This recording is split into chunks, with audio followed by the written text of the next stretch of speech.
Hello guys, நான் உங்கள் சூர்யா. இன்றைக்கி நம்ம வீடியோவில் பார்த்தோன்னா ஒரு ஹோண்டா அக்கார்டு தான் எடுத்துகிட்டு வந்திருக்கோம்.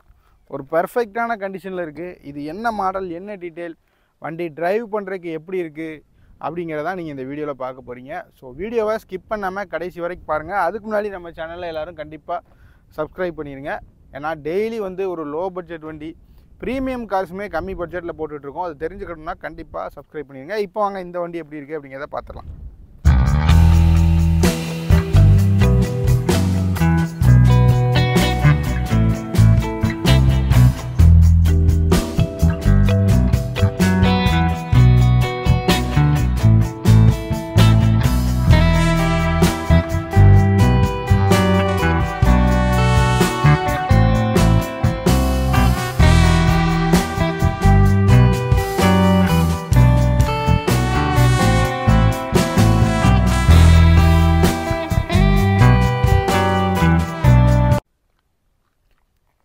இப்போ அப்படியே நம்ம இந்த வண்டியோட எக்ஸ்டீரியர் அவுட்லுக் எப்படி இருக்குது அப்படிங்கிறத பார்த்துடலாம். வண்டியோட ஃப்ரண்ட் லுக் பாருங்கள். ஸ்க்ராட்ச் டென்ட் எதுவும் இல்லாமல் கிளியராக இருக்குது. இந்த பம்பர்ஸில் மட்டும் நமக்கு நிறையா ஸ்க்ராச்சஸ் இருக்குது. இதை மட்டும் ஒரு டச்சப் ரீபெயிண்ட் பண்ணோம் அப்படின்னா பார்க்குறதுக்கு ரொம்பவே கிளியராக இருக்கும். மற்றபடி பாடியெல்லாம் பாருங்கள், அவ்வளோ க்ளீனாக இருக்குது. அந்த ஒரு இடம் மட்டும்தான் அந்த மாதிரி இருக்குது. பம்பர், ஃப்ரண்ட் பம்பர் மட்டும்தான் உங்களுக்கு தெரியும்னு நினைக்கிறேன். இந்த ஏரியா மட்டும்தான் ஒரு மாதிரி இருக்குது. மற்றபடி பாடி அவுட்லுக் பாருங்கள், அவ்வளோ க்ளீனாக இருக்குது. ஒரிஜினாலிட்டி மாறாமல் இருக்கும் நமக்கு. டயர் 4 டயருமே பார்த்தீங்கன்னா புது டயர் தான் போட்டிருக்காங்க. டாப் ரூஃப்லேருந்து எல்லாமே தெளிவாக இருக்கும். எங்கேயுமே ஸ்க்ராட்ச் டென்ட்டு பெரிய அளவில் கிடையாது. இப்போ அப்படியே வண்டியோட பேக் சைடு பார்க்கலாம். பேக் சைடுமே சேம் அதே மாதிரி தான். பெயிண்ட் போனதோ அந்த மாதிரிலாம் எதுவுமே இல்லை. பேக் சைடு டிக்கி எல்லாமே பார்க்குறக்கு ரொம்பவே நீட்டாக இருக்குது, ஒரிஜினாலிட்டியாகவும் இருக்குது. அடுத்ததாக வண்டியோட சைடு லுக் எப்படி இருக்குது அப்படிங்கிறத பார்க்கலாம். பாருங்கள், இந்த சைடும் அப்படி தான், சேம் அதே மாதிரி தான். ரொம்ப கிளியராக இருக்குது. குறை சொல்ல முடியாத அளவுக்கு பாடி அவுட்லுக் ரொம்ப க்ளீனாக இருக்குது. இப்போ அடுத்ததாக வண்டியோட இன்டீரியர் எப்படி இருக்குது அப்படிங்கிறத பார்த்துடலாம்.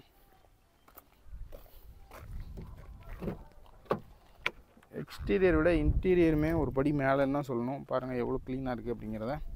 வண்டியோட டேஷ்போர்டு எல்லாமே பக்காவாக இருக்கும். நமக்கு இந்த வண்டியில் பார்த்தோன்னா நமக்கு பேடல் ஷிஃப்டர்ஸ் வந்துடும். ஸோ நம்ம கியரை ஸ்போர்ட்ஸ் மோடில் போட்டுட்டு பேடல் ஷிஃப்டர்ஸ் யூஸ் பண்ணால் கியர் ப்ளஸ் மைனஸ் பண்ணிக்கலாம். 4 விண்டோஸுமே பார்த்தீங்கன்னா பவர் விண்டோஸ் வந்துடும். இப்போ அப்படியே பேக் சீட் எப்படி இருக்குது அப்படிங்கிறத பார்க்கலாம். பேக் சீட் பொறுத்த வரைக்கும் சீட் கவர் மாற்றினா தான் பெஸ்ட்டாக இருக்கும். ஏன்னா நமக்கு இந்த மாதிரி கிழிஞ்சு தான் இருக்குது பின்னாடி. பேக் சீட் மட்டும்தான். ஃப்ரண்ட் சீட் பொறுத்த வரைக்கும் பக்காவாக இருக்குது அப்படின்னு தான் சொல்லணும். டாப் ரூஃப்மே நல்லா தான் இருக்குது. ஸோ இன்டீரியர் பொறுத்த வரைக்கும் நல்லாவே இருக்குது. இப்போ அப்படியே நம்ம இந்த வண்டியை டிரைவ் பண்ணி பார்க்கலாம். வண்டியோட பெர்ஃபார்மன்ஸ் எப்படி இருக்குது அப்படிங்கிறத இப்போ நார்மலாக டிரைவ் மோடில் போட்டு அப்படியே புஷ் பண்ணுறேன். பாருங்கள் வண்டியோட பிக்கப் எப்படி இருக்குது அப்படிங்கிறத.